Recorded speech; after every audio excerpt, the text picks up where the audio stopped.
وَلَقَدْ يَسَّرْنَا الْقُرْآنَ لِلذِّكْرِ فَهَلْ مِن مُّدَّكِرٍ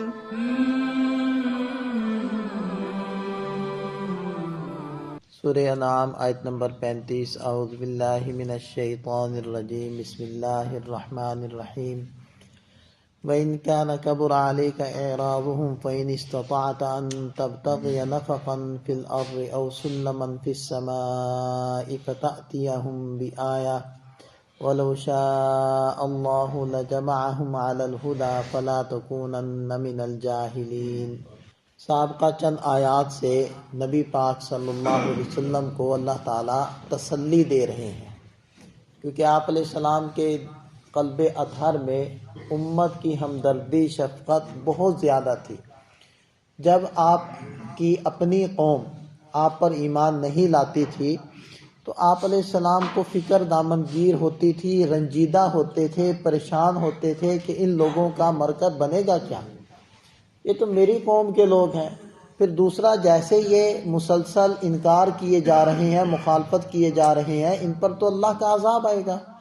تو اس لیے آپ علیہ السلام بہت زیادہ پریشان رہتے تھے۔ سابقہ آیات میں گزرا ہے کہ قد نعلم انہ لیحزنک الذی یقولون، ہمیں پتہ ہے کہ ان کی باتیں آپ کو غمگین کرتی ہیں، لیکن آپ تسلی رکھیں، یہ آپ کو نہیں جھٹلاتے، یہ تو اللہ کی آیات کو جھٹلاتے ہیں۔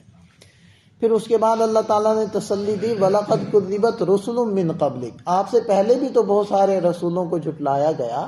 یعنی یہ ایک تسلسل ہے، اور یہ لوگوں کا رویہ اور روش یہی ہے کہ اہل حق کی مخالفت کی جاتی ہے اور کی جاتی رہی ہے، تو آپ بھی اسی گروہ کے سرخیل ہیں اور اس کے خاتم ہیں، تو آپ کی بھی مخالفت ہوگی، تو جب تکلیف عام ہو جاتی ہے تو وہ ہلکی ہو جاتی ہے۔ تو اس لیے اللہ تعالیٰ نے سابقہ انبیاء کرام کا تذکرہ کیا اور اس سے تسلی دی۔ اب آج کی آیت مبارکہ کی طرف آتے ہیں کہ اس میں اصل میں ہوا یہ تھا کہ کفار کے مسلسل مطالبے بڑھ رہے تھے کہ جی ہمیں فلاں معجزہ دکھائیں، ہمیں فلاں معجزہ دکھائیں، جبکہ نبی پاک صلی اللہ علیہ وسلم کو اللہ تعالیٰ نے بے شمار معجزات عطا فرمائے، جن میں سے سب سے بڑا معجزہ وہ قرآن کریم تھا۔ قرآن کریم اکیلا معجزہ بے شمار اپنے اندر معجزات رکھتا ہے، اور یہ معجزہ اس اعتبار سے بھی تھا کہ دیکھیں کہ حیران کن تھا کہ نبی پاک صلی اللہ علیہ وسلم 40 سال کی عمر انہوں نے ان کے اندر ہی گزاری، اور ان کے سامنے رہے، کسی مکتب میں نہیں گئے، کسی مدرسے اسکول کے اندر نہ گئے، اور کسی استاد کے سامنے زانوِ تلمذ طے نہیں کیے، یعنی اس کے شاگرد نہیں بنے، کسی دوسرے علاقے کے اندر جا کر نہیں پڑھا۔ پھر آپ علیہ السلام نے 40 سال کے بعد ایک کلام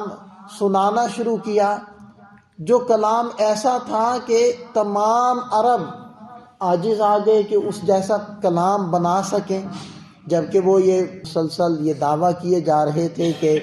یہ آپ علیہ السلام نے خود بنایا ہے۔ اور صرف یہی نہیں بلکہ جن و انس عاجز آ گئے، قُلْ لَئِنِ اجْتَمَعَتِ الْإِنسُ وَالْجِنُّ عَلَىٰ أَن يَأْتُوا بِمِثْلِ هَٰذَا الْقُرْآنِ، اے نبی صلی اللہ علیہ وسلم آپ ان سے کہیے اگر ان تمام انسان اور جنات جمع ہو جائیں اس بات پر عَلَىٰ أَن يَأْتُوا بِمِثْلِ هَٰذَا الْقُرْآنِ، اس قرآن جیسا دوسرا قرآن بنا سکیں، لَا يَأْتُونَ بِمِثْلِ، تو اس کی مثل نہیں لا سکے، اور نہیں لا سکے، انہوں نے اپنے تئیں پوری کوشش کی۔ تو قرآن کے ہوتے ہوئے مزید کسی معجزے کی ان لوگوں کو ضرورت نہیں تھی، لیکن پھر بھی وہ معجزات کا مطالبہ کیے جا رہے تھے۔ تو اللہ تعالیٰ نے نبی پاک صلی اللہ علیہ وسلم کو تسلی دی کہ ان کا مقصد حق کی پہچان نہیں ہے، یعنی معرفت حق کے لیے یہ معجزے کا مطالبہ نہیں کر رہے کہ ان کو کوئی شک شبہ ہے، ان کو سمجھ نہیں آ رہی، یہ مزید آپ علیہ السلام کو پہچاننا چاہتے ہیں، یہ بات نہیں ہے،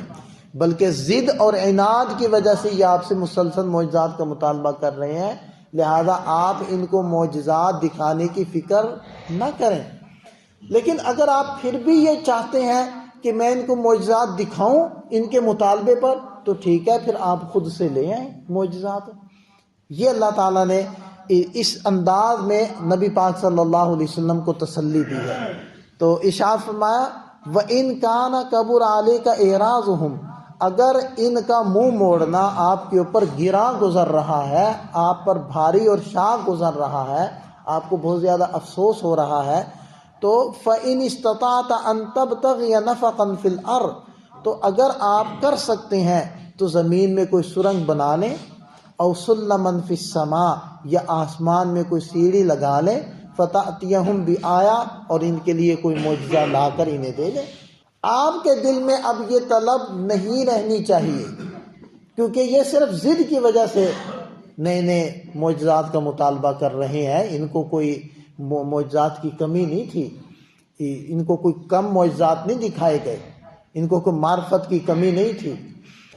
لہذا آپ ہرگز اپنے دل کے اندر یہ بات نہ لائیں۔ وَلَوْ شَاءَ اللَّهُ لَجَمَعَهُمْ عَلَى الْهُدَىٰ، اور اگر اللہ چاہتا تو سب کو ہدایت پر جمع کر دیتا۔ یعنی آپ کے دل کے اندر جو یہ طلب ہے کہ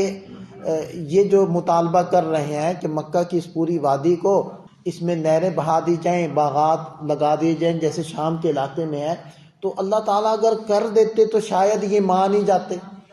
تو اللہ تعالیٰ یہ فرما رہے ہیں کہ ہم یہ نہیں چاہتے کہ ان کے مرضی کے، ان کے مطالبے کے معجزات دکھا دکھا کر ان کو زبردستی مسلمان بنائیں،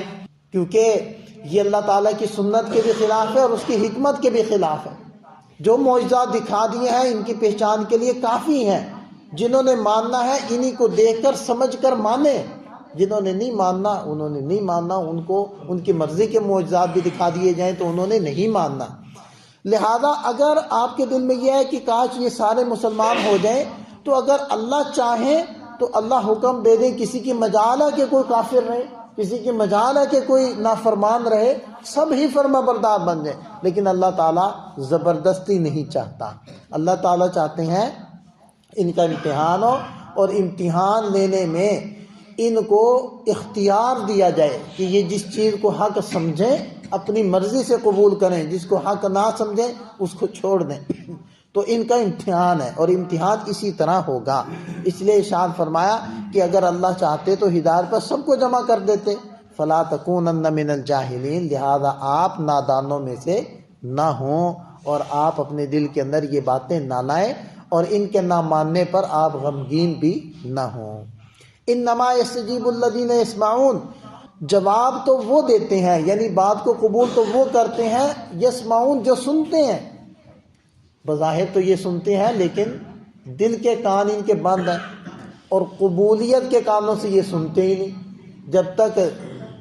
قبول کرنے کی نیت سے نہیں سنیں گے تو پھر وہ سننا تو سننا نہ ہوا، وہ تو نہ سننے والی بات ہو گئی نا۔ ایک آدمی نے آپ کی بات کو قبول نہیں کرنا تو آپ اس کو یہی کہتے ہیں نا، بچے کو بھی تو یہی کہہ رہے ہوتے ہیں یہ سنتا ہی نہیں، تو وہ سنتا تو ہے، بہرا تو نہیں ہے، لیکن مطلب یہ ہوتا ہے کہ یہ مانتا نہیں ہے، اس لیے کہتے ہیں کہ یہ ہماری بات ہی نہیں سنتا، مطلب یہ مانتا نہیں۔ تو جب ماننا نہ ہو تو وہ سننا بھی کیا سننا ہوا۔ اس لیے اللہ تعالیٰ نے ارشاد فرمایا کہ جواب تو وہ دیں گے جو سنیں۔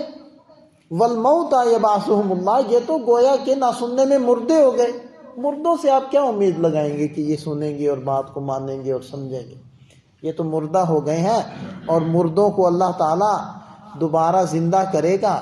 قیامت کے دن، ثم الیہ ترجعون، پھر اسی کی طرف ان تمام مردوں کو لوٹایا جائے گا۔